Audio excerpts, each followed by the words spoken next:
നമസ്കാരം. ന്യൂസ് കേരള പ്രധാന വാർത്തകളുമായി CK നാസർ കാഞ്ഞങ്ങാട്. തെരുവുനായ ശല്യം സംസ്ഥാന ദുരന്തമായി കണക്കാക്കാനാകില്ലേ എന്ന് ഹൈക്കോടതി ചോദിച്ചു. തെരുവുനായ ആക്രമണത്തെ സംസ്ഥാന ദുരന്തമായി കണക്കാക്കിയാൽ ഇരയായവർക്ക് ദുരന്ത നിവാരണ ഫണ്ടിൽ നിന്ന് നഷ്ടപരിഹാരം നൽകാനാകില്ലേ എന്നും ഹൈക്കോടതി ചോദിച്ചു. തെരുവുനായ ശല്യം നിയന്ത്രിക്കാൻ നടപടി ആവശ്യപ്പെട്ട് നിയമ വിദ്യാർത്ഥിനിയായ തിരുവനന്തപുരം സ്വദേശിനി കീർത്തന സെറിൻ ഫയൽ ചെയ്ത ഹർജി പരിഗണിക്കുകയായിരുന്നു ഹൈക്കോടതി. സത്യവാങ്മൂലം സമർപ്പിക്കാൻ സർക്കാർ കൂടുതൽ സമയം തേടിയതിനെ തുടർന്ന് ഹർജി ജൂലൈ 21 പരിഗണിക്കാനായി മാറ്റി. 2 സർവകലാശാലകളിൽ താൽക്കാലിക വൈസ് ചാൻസലർമാരെ നിയമിച്ച നടപടി നിയമപരമല്ലെന്ന സിംഗിൾ ബെഞ്ച് ഉത്തരവിനെതിരെ നൽകിയ അപ്പീൽ ഗവർണർക്ക് തിരിച്ചടി. സിംഗിൾ ബെഞ്ച് ഉത്തരവ് ഡിവിഷൻ ബെഞ്ച് ശരിവച്ചു. ചാൻസലറായ ഗവർണറുടെ ഹർജി ഹൈക്കോടതി തള്ളുകയും ചെയ്തു. താൽക്കാലിക VC നിയമനം സംസ്ഥാന സർക്കാർ നൽകുന്ന പാനലിൽ നിന്ന് വേണം എന്നായിരുന്നു സിംഗിൾ ബെഞ്ച് ഉത്തരവ്. അഹമ്മദാബാദ് വിമാന ദുരന്തത്തിന്റെ പ്രാഥമിക അന്വേഷണ റിപ്പോർട്ടിലെ അവ്യക്തത തുടരുന്നു. അഹമ്മദാബാദിൽ തകർന്ന എയർ ഇന്ത്യ ബോയിങ് 787-8 വിമാനത്തിലെ തോട്ടിൽ കൺട്രോൾ മൊഡ്യൂൾ 2 തവണ മാറ്റിവെച്ചിരുന്നുവെന്ന് അന്വേഷണ റിപ്പോർട്ടിൽ പറയുന്നത്. കഴിഞ്ഞ 6 വർഷത്തിനിടെയാണ് 2 തവണ മാറ്റിവെച്ചതെന്നത് സംശയമുയർത്തുന്നുവെന്നാണ് റിപ്പോർട്ടുകൾ. അഹമ്മദാബാദ് വിമാന ദുരന്തവുമായി ബന്ധപ്പെട്ടുള്ള പ്രാഥമിക റിപ്പോർട്ടിനെതിരെ പ്രതിഷേധം ശക്തമാകുന്നതിനിടെ സംസ്ഥാന സർക്കാർ പൈലറ്റുമാരുടെ സംഘടനകളെ കാണും. കോക്പിറ്റിലെ സംഭാഷണവുമായി ബന്ധപ്പെടുത്തി പൈലറ്റുമാരെ കേന്ദ്രീകരിച്ചുള്ള ചർച്ചകൾ ബാലിശമാണെന്നും ഇന്ധന സ്വിച്ച് ഓഫായതിന് പിന്നിൽ യന്ത്രത്തകരാർ സംഭവിച്ചോ എന്നത് പരിശോധിക്കണമെന്നും പൈലറ്റുമാരുടെ സംഘടന ആവശ്യപ്പെട്ടിരുന്നു. പിന്നാലെ കോക്പിറ്റിലെ സംഭാഷണം മാത്രം കണക്കിലെടുക്കില്ലെന്ന് കേന്ദ്രം വ്യക്തമാക്കി. എല്ലാ വശങ്ങളെക്കുറിച്ചും അന്വേഷണം തുടരുമെന്ന് സഹമന്ത്രി മുരളി മനോഹർ വിശദീകരിച്ചു. അഹമ്മദാബാദിൽ തകർന്ന എയർ ഇന്ത്യ വിമാനത്തിന് സാങ്കേതിക തകരാറുകൾ കണ്ടെത്താനായില്ലെന്ന് air India CEO Campbell Wilson. Aircraft accident investigation bureau സമർപ്പിച്ച പ്രാഥമിക റിപ്പോർട്ടിലാണ് വിമാനത്തിന് സാങ്കേതിക പ്രശ്നങ്ങളില്ലെന്ന് കണ്ടെത്തിയിരിക്കുന്നത്. ഫ്ലൈറ്റ് യാത്രയ്ക്ക് മുമ്പ് നിർബന്ധമായ ബ്രത്തലൈസർ പരിശോധനയിലും പൈലറ്റുമാർ വിജയിച്ചിരുന്നുവെന്നും അവരുടെ ആരോഗ്യനിലയിൽ പ്രശ്നങ്ങളൊന്നും ഉണ്ടായിരുന്നില്ലെന്നും അദ്ദേഹം കൂട്ടിച്ചേർത്തു. അഹമ്മദാബാദ് വിമാന ദുരന്തവുമായി ബന്ധപ്പെട്ട അന്വേഷണ സംഘത്തിൽ സംഘടനയിലെ വിദഗ്ധ പൈലറ്റുമാരെ ഉൾപ്പെടുത്തണമെന്ന് പൈലറ്റുമാരുടെ സംഘടനകളുടെ ആവശ്യം. തുടരന്വേഷണത്തിലും സുതാര്യത ഉണ്ടാകില്ലെന്ന് സംഘടന ആശങ്കപ്പെട്ടിരുന്നു. അതേസമയം DGCA ഉദ്യോഗസ്ഥരുമായി എയർലൈൻ പോലീസ് അസോസിയേഷൻ ഇന്ന് കൂടിക്കാഴ്ച നടത്തും. സംഘടനയുടെ ആശങ്ക അറിയിക്കും. അഹമ്മദാബാദ് വിമാന ദുരന്തത്തിൽ നിയമ പോരാട്ടത്തിൽ നിന്ന് പിന്നോട്ടില്ലെന്ന് കൊല്ലപ്പെട്ട UK പൗരന്മാരുടെ കുടുംബങ്ങൾ വ്യക്തമാക്കി. എയർ ഇന്ത്യ വിമാന ദുരന്തവുമായി ബന്ധപ്പെട്ട് ഇപ്പോൾ പുറത്തുവന്ന പ്രാഥമിക അന്വേഷണ റിപ്പോർട്ട് അംഗീകരിക്കില്ലെന്നും കിസ്റ്റോൺ ലോ എന്ന നിയമസ്ഥാപനം മുഖേന ഉടൻ ഹർജി നൽകുമെന്നും കുടുംബാംഗങ്ങൾ വ്യക്തമാക്കി. ബോയിങ്ങിനെതിരെ ലണ്ടനിലും എയർ ഇന്ത്യക്കെതിരെ ഇന്ത്യയിലും കോടതികളെ സമീപിക്കും.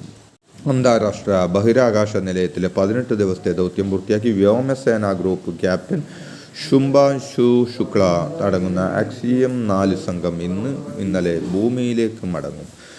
സ്പേസ് എക്സിന്റെ ഡ്രാഗൺ ഗ്രേസ് പേടകത്തിലാണ് ഭൂമിയിലേക്ക് തിരിക്കുന്നത്. AXIOM 4 ദൗത്യ സംഘം നാളെ വൈകിട്ട് 3 മണിക്ക് കാലിഫോർണിയക്കടുത്തുള്ള കടലിലായിരിക്കും സംഘം ഇറങ്ങുക. തുടർന്ന് സ്പേസ് എക്സിന്റെ റിക്കവറി കപ്പൽ അവരെ തീരത്തേക്ക് കൊണ്ടുപോകും. ഇതിനുശേഷം ഒരാഴ്ചക്കാലം നാസയുടെ ഹൂസ്റ്റണിലെ ജോൺസൺ സ്പേസ് സെന്ററിൽ പോസ്റ്റ് ഫ്ലൈറ്റ് റീഹാബിലിറ്റേഷന് ഇവർ വിധേയരാകും.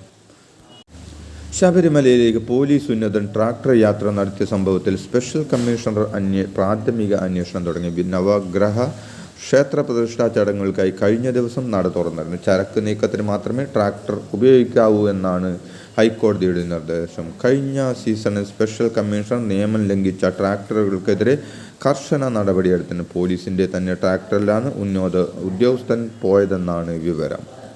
യമൻ ജയിലിൽ കഴിയുന്ന നിമിഷപ്രിയയുടെ വധശിക്ഷ ഒഴിവാക്കാൻ കൂടുതൽ ഒന്നും ചെയ്യാനാകില്ലെന്ന് കേന്ദ്ര സർക്കാർ സുപ്രീം കോടതിയിൽ അറിയിച്ചു. ഒഴിവാക്കാൻ പരമാവധി കാര്യങ്ങൾ ചെയ്യുന്നുണ്ടെന്നും ദിയാധനം സ്വീകരിക്കുന്നതിൽ കേന്ദ്രത്തിന് ഇടപെടാൻ പരിമിതിയുണ്ടെന്നും AG സുപ്രീം കോടതിയെ അറിയിച്ചു. അതേസമയം വധശിക്ഷ നടപ്പായാൽ അത് സങ്കടകരമാണെന്നും സുപ്രീം കോടതി പറഞ്ഞു.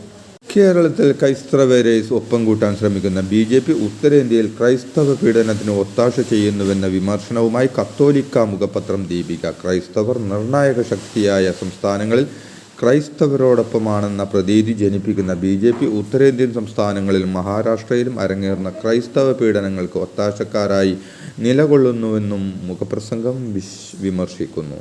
പാലക്കാട് നിപ ബാധിച്ചു മരിച്ച കുമാരപുത്തൂർ സ്വദേശിയായ വയോധികൻ യാത്രയ്ക്ക് വേണ്ടി ഉപയോഗിച്ച പൊതുഗതാഗത സംവിധാനമെന്ന് സ്ഥിരീകരിച്ചു. പനി ബാധിച്ച ശേഷവും KSRTC ബസ്സിലാണ് കൂടുതലും യാത്ര ചെയ്ത്. ആഴ്ചയിൽ 3 തവണ അട്ടപ്പാടിയിൽ പോയതും KSRTC ബസ്സിലായിരുന്നു. ഇതോടെ KSRTC ബസ്സുകളിലെ യാത്രക്കാരും ജീവനക്കാരും നിരീക്ഷണത്തിലാകും. ഷാർജയിൽ വെച്ചുണ്ടായ വിഭജികയുടെയും കുഞ്ഞിൻ്റെയും ദുരൂഹമരണത്തിൽ കുണ്ടറ പോലീസ് ഭർത്താവിനും വീട്ടുകാർക്കുമെതിരെ കേസെടുത്തു. വിഭജികയുടെ അമ്മ ശൈലജയുടെ പരാതിയിലാണ് കേസെടുത്ത കേസിൽ ഭർത്താവ് നിതീഷാണ് 1-ാം പ്രതി. സഹോദരി നീതുവിനെ 2-ാം പ്രതിയും നിതീഷിൻ്റെ അച്ഛനെ 3-ാം പ്രതിയുമാക്കിയാണ് കേസെടുത്തിരിക്കുന്നത്. ആത്മഹത്യാ പ്രേരണ, സ്ത്രീധന പീഡനം തുടങ്ങിയ വകുപ്പുകൾ പ്രകാരമാണ് കേസെടുത്തിരിക്കുന്നത്. കോൺഗ്രസ് പ്രവർത്തകനായ പഞ്ചായത്ത് മെമ്പറും അമ്മയും ജീവനൊടുക്കി. വക്കം പഞ്ചായത്തിലെ അരുൺ 42, അമ്മ വത്സല 71 എന്നിവരാണ് വീടിനോട് ചേർന്ന ചായ്പിൽ മരിച്ച നിലയിൽ കണ്ടെത്തിയത്. വക്കം ഗ്രാമപഞ്ചായത്തിലെ 8-ാം വാർഡ് മെമ്പറായ അരുണിൻ്റെ ആത്മഹത്യാക്കുറിപ്പ് കണ്ടെത്തി. തനിക്ക് എതിരെ വ്യാജ ജാതി കേസും മോഷണ കേസും നൽകിയതിന് കാരണം ജീവിക്കാൻ കഴിയുന്നില്ലെന്ന് ആത്മഹത്യാക്കുറിപ്പിൽ പറയുന്നത്. പ്രശസ്ത സ്റ്റണ്ട്മാൻ രാജുവിന് ദാരുണാന്ത്യം. കാർ സ്റ്റണ്ട് ചിത്രീകരിക്കുന്നതിനിടെയാണ് അപകടം സംഭവിച്ചത്. പാരഞ്ജിത്ത് സിനിമയുടെ ലൊക്കേഷനിലാണ് അപകടം സംഭവിച്ചത്. ആര്യ നായകനാകുന്ന ചിത്രമാണിത്. വരും ദിവസങ്ങളിൽ ഒറ്റപ്പെട്ട മഴയ്ക്ക് കനത്ത മഴയ്ക്ക് സാധ്യതയുണ്ടെന്ന് കേന്ദ്ര കാലാവസ്ഥാ വകുപ്പ് അറിയിച്ചു. മിടിമിന്നലോട് കൂടിയ മഴയാണ് പ്രതീക്ഷിക്കുന്നത്. മധ്യപ്രദേശിലും പശ്ചിമ ബംഗാളിലും മുകളിലായി ഇരട്ട ന്യൂനമർദ്ദം സ്ഥിതി ചെയ്യുന്നു. കേരളത്തിൽ നിലവിലെ സ്ഥിതി അടുത്ത 2 ദിവസം കൂടി തുടരുമെന്നാണ് വിവരം.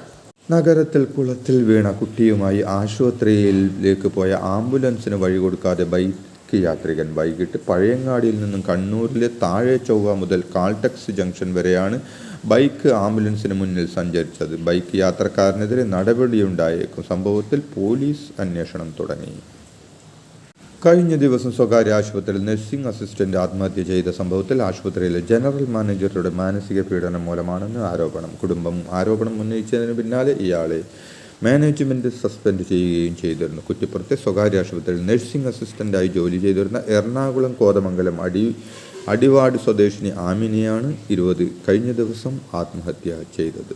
യമനിലെ ജയിലിൽ വധശിക്ഷ കാത്തു കഴിയുന്ന നിമിഷപ്രിയയുടെ മോചനം സംബന്ധിച്ച വിഷയത്തിൽ ചർച്ച ഇന്നും തുടരുമെന്ന് പ്രതിനിധി സംഘം അറിയിച്ചു.